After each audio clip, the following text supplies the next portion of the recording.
So Birdman was a weird movie. It was a good movie, but really weird.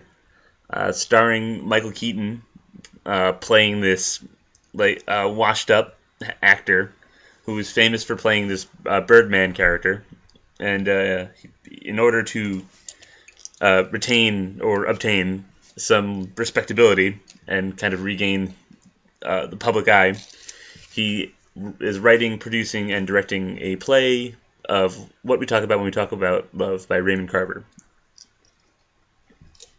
And things spiral out of control pretty rapidly, and he starts to go crazy a little bit. And so that's the stuff in the trailer you see with him talking to himself. It's just him. He's a little crazy when you start the film, but it just gets exacerbated. The worse things get. So right off the bat, I gotta say the best thing about this movie was the acting. It was a very all-star cast. Everyone was great, even the smaller roles. I don't know her name honestly. The woman who played his ex-wife she was only in like two scenes and she was really good. I think so. It was a small role, but she did a lot with it. Michael Keaton, of course, is really good. The movie's essentially all about him. So, and I like Michael Keaton a lot, and he's good in everything I've seen him in. He's good in this. Ed Norton is really good. He's playing this he's playing like a really talented but really asshole-ish actor. So if what I hear about Ed Norton is true, it was good casting.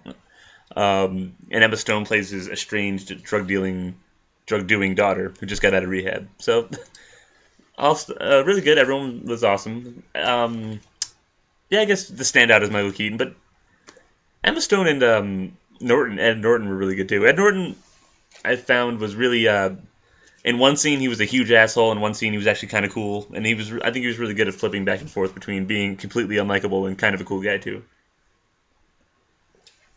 Everyone gets their chance to shine. Everyone gets a little monologue. Another thing worth noting about this movie is it's not entirely one shot, but it's supposed to be entirely one shot. There's a couple of little hidden cuts, but huge shots, like huge stretches of time that are just one take, which is it really gives it like a play like quality. Like it feels like you're watching a play. It was a little tricky to adjust to at first for me at least, but I got into it pretty easily. hmm like characters like would be walking and it'd be like the time of day would change. Like it felt like a play.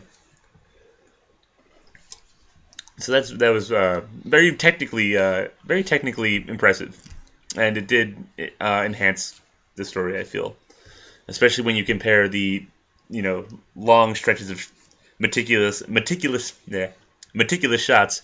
Compare that to the hyperactive Birdman dream sequence, which was a lot of quick cuts and a lot of crazy stuff going on.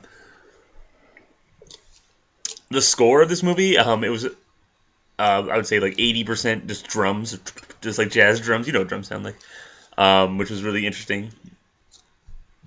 But there's a couple of times where an actual movie score comes in, like the Birdman dream sequence. But other than that, it was just a guy. I said I wasn't gonna do that, but I did it anyway. Okay, so that's the overview of the movie. It's a hard movie to talk about because it's very weird. Really good. It's not a story per se. It's really just watching the Michael Keaton character and the other characters too. But watching, it's really a character study of him, and and he's dealing with getting older, being washed up, maybe being a fraud, always being a fraud. In addition to being especially a fraud now. But really, I would recommend seeing this movie because I think it's pretty unlike anything else I've seen. And I watch a lot of movies, so it's really good.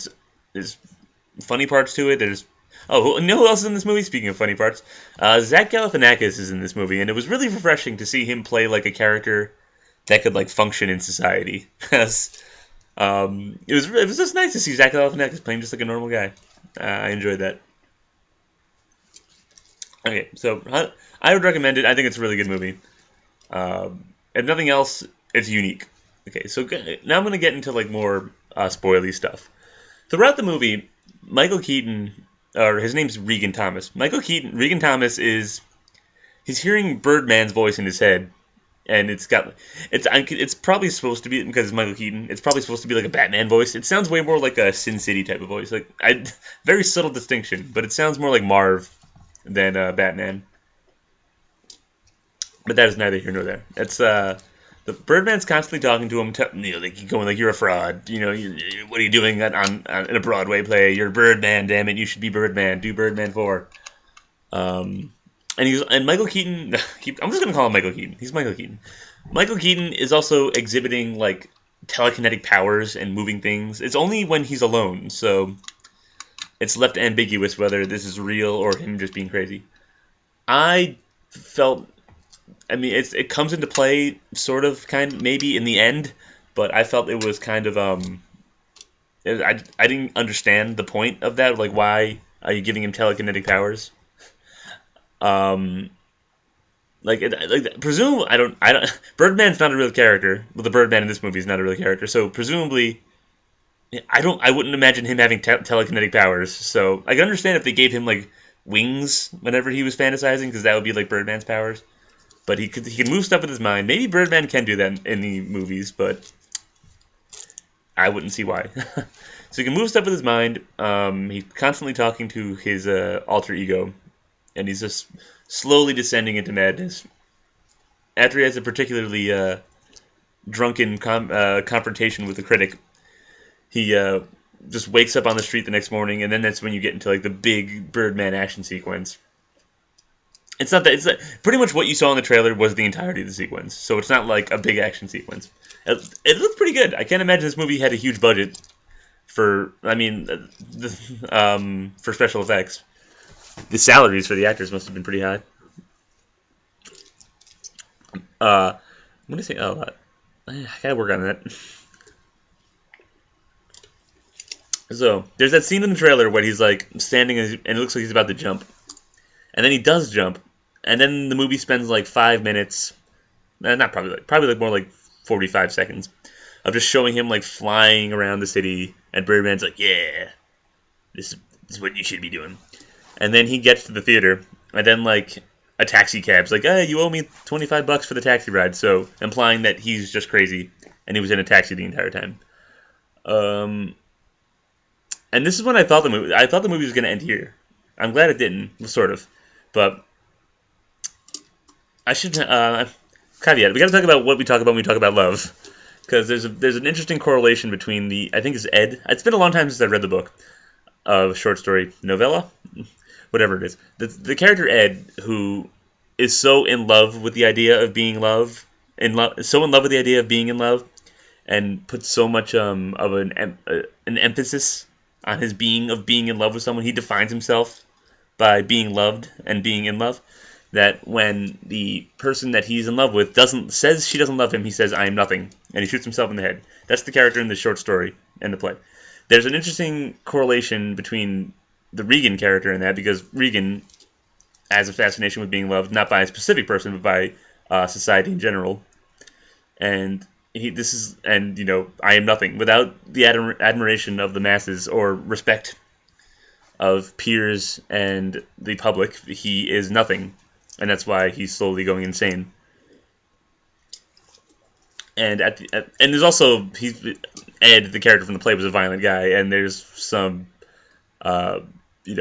his wife says that he once threw a knife at her, and he always confuses love with admiration. So that's also getting his fans and his loved ones kind of conflating, like which one is he actually more concerned with.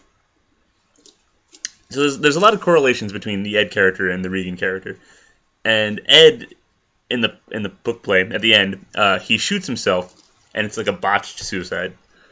And at the end of the movie, Regan, he's playing the Ed character, and the Ed character shoots himself on stage, brings a real gun, and spoiler alert, shoots himself on stage. I thought this was going to be the ending, but no, just like the Ed character, he botched his own suicide, and he shot his nose off. So they show him in the hospital. And he's got like he's got Band-Aids all over his face, so it looks like a mask, and he's got his nose looks really big, so it's like a beak. So it looks kind of like Birdman, which is kind of funny. And rave reviews. Apparently, shooting yourself on stage is a good way to get reviews. It's a good way to get good reviews. So take that home. Take that message. If you have to learn one message from this movie, it's that. But his play is a big hit. His nose is a little fucked up, but he's got him and his daughter. Their relationship is repaired over the course of the movie. And then he climbs out the window and looks up in the sky, and then it cuts to Emma Stone, walking, and then she's looking around. She's like, "Dad, Dad, Dad." I apologize if I called Emma Stone Emma Watson anytime during this, but it's Emma Stone. So she's looking around, and then she looks out the window, and then she looks up and it starts smiling, and that's the end of the movie. I'm not a big fan, usually, of like weird, ambiguous endings. I don't know. This movie's not really about the conclusion; it's about the story that gets to the conclusion. But I wasn't a fan of like the psychic stuff to begin with. I felt like it was kind of unnecessary. And that was the ending of the movie was on the psychic stuff. So aside from the ending, the entire movie, and aside from a few weird scenes, I think the rest of the movie was great. The subtitle of the movie is "The Unexpected Achievement of the Unexpected Virtue of Ignorance," which is a bit of a puzzler. That's the name of the article, the positive review that's written about his play. But I'm not quite sure what to make of that. I literally just watched it. It's still on the screen. So I'm not quite sure what to make of that yet. I might have to watch it a couple more times. But which I will. This is a movie that merits multiple viewings, I think. Also, the Oscars are happening right now. So I don't know. I know Birdman was nominated for a lot. I hope it wins a lot because it was cool and interesting. I hope at least Michael Keaton at least deserves Best Actor because, as I said, the whole movie's kind of almost in one shot, and he's in almost every scene. So goddamn, that must have been tough to do.